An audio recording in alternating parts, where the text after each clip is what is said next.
Salam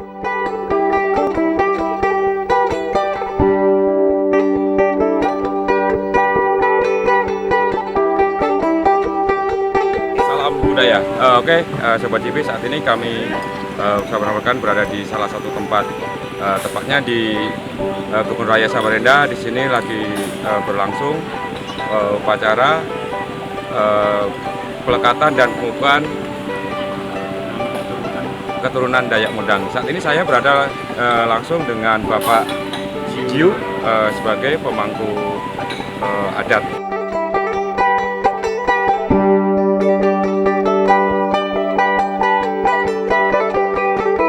Mungkin Pak bisa sedikit dijelaskan tentang pelaksanaan pelaksanaan pengukuhan ini, Pak.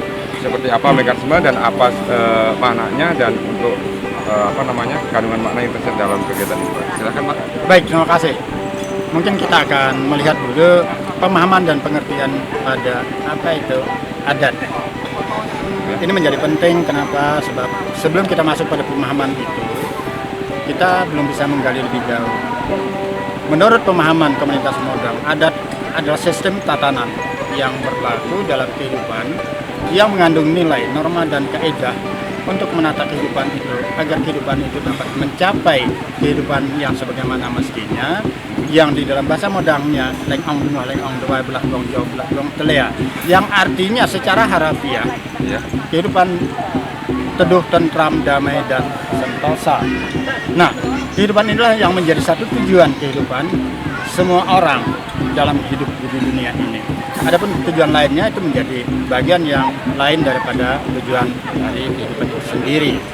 Nah, ketika kita berbicara tentang nilai kehidupan, tentu hubungannya dengan adat istiadat ini, yaitu adat pemberian nama atau pelekatan dan pengukuhan nama yang dengan gambaran pelaksanaannya. Di dalam gambaran pelaksanaannya tentu bagi seseorang yang akan menerima nama itu terjadi ada beberapa tahap. Nama sementara, nama yang disebut dengan nama edjim, nama pelepasan bayi dari bayi itu menjadi anak-anak yang disebut dengan edjim. Kemudian nama itu akan dikukuhkan lagi, dikukuhkan menjadi nama permanen dalam kehidupannya. Nah, nama sementara ini biasa dilakukan 6 hari setelah kelahiran. 6 hari setelah kelahiran itu diberi nama sementara yang disebut dengan adat jiang. Nah, kemudian setelah dari nama sementara ini, nama yang kita pilih mungkin juga bisa dari nama binatang, dari nama tumbuhan, bahkan juga mungkin dari situasi di mana saat kelahiran itu terjadi. Kalau pada peristiwa itu yang lahir itu adalah cewek, kemudian lahirnya pada malam hari, maka itu biasanya identik diberi nama dam, karena dam itu adalah malam. Nah, kemudian kalau mungkin saja itu laki, biasanya agak sedikit sulit karena identitas nama yang laki ini selalu dicarikan dengan kondisi lingkungan yang ada untuk nama sementara. Mungkin nama ikan, mungkin nama tumbuhan, atau nama situasi. Misalnya situasi yang ada itu siang, mungkin situasinya subuh, mungkin situasinya tengah malam. Nah, selepas itu pada usia 8 bulan maka dibuatlah upacara adat Maet. Nah, ya, pada upacara adat Maet adalah upacara adat di mana dalam pemahaman adat ini kita ingin melepaskan, kita ingin meninggalkan, kita ingin melenyapkan hal-hal bawaan sejak lahir. Hal-hal yang bersifat bawaan sejak lahir itu antara lain gaya lamban, gaya kaku, gaya grogi, gaya yang merugikan dalam perkembangan kehidupan. Nah, itu dilakukan dengan simbolik pemotongan rambut tadi. Maka ritual pemotongan rambut itu menjadi penting dilakukan karena kita ingin bahwa perkembangan dan pertumbuhan bayi menjadi anak-anak dapat lebih lincah, dapat lebih kritis, dapat lebih berkembang secara normal. Nah, dari nama edjim ini, nama yang sudah kita ambil, nama yang sudah kita tunjukkan, itu juga sudah boleh kita ambil dari nama keturunan.